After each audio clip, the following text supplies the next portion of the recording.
Hello mga kamaestra! So ngayon, ito na ang aming last night dito sa Puerto Galera. So birthday ng daddy ni Jade. Ngayon, dito kami sa may White Beach. Maghahanap muna kami ng makakainan. Ang plano sana namin ay mag-bar hopping. Kaya lang, pabugso-bugso yung pag-ulan. So inisip namin si Baby Jade kasi nga may sakit siya. So baka mamaya matrigger yung kanyang sakit kapag pinagpatuloy pa namin yung plano namin. So, doon na lang kami inom sa accommodation. So, ngayon, naghahanap kami ng makakainan.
So, inaabangan namin yung fire dance bago kami bumalik sa accommodation.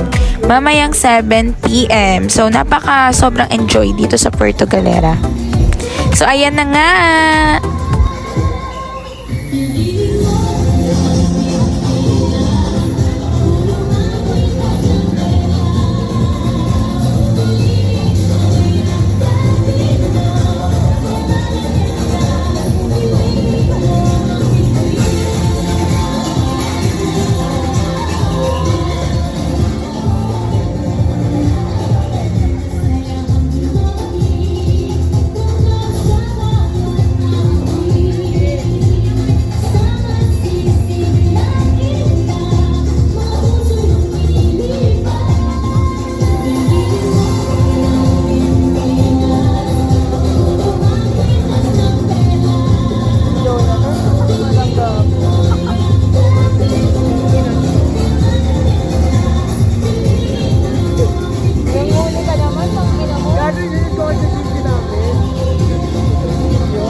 So, nakakita kami ng ihaw-ihaw barbecue. Akala namin, mura. So, ganun din. Ang laki rin ng bill. Pero okay lang, masarap naman. At nabusog naman kami. At birthday naman kasi ni Daddy.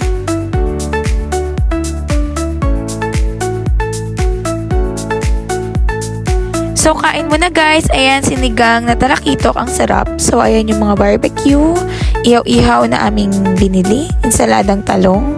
Ang sweet ng birthday boy. So, after namin kumain, bumili na lang kami ng alak at sa accommodation na kami uminom. So, it's another Saturday mga kamaestra. So this is our last day at huling breakfast dito sa Marion Rose. So ayun, ang sarap ng mga food nila at sulit ang pag-check-in. Sobrang accommodating. So bago kami umuwi, ayan, nag-picture ulit kami doon sa may Sand Castle sa buhangin na Puerto Galera, August 2. After nito, proceed na kami sa port. Going back home na. Nag-enjoy kami sa Puerto Galera. So, ayan nga guys, umuulan. So, na-delay ang aming pag-alis. Buti na lang huminto siya. Akala namin made-delay at kinabukasan na kami makakauwi.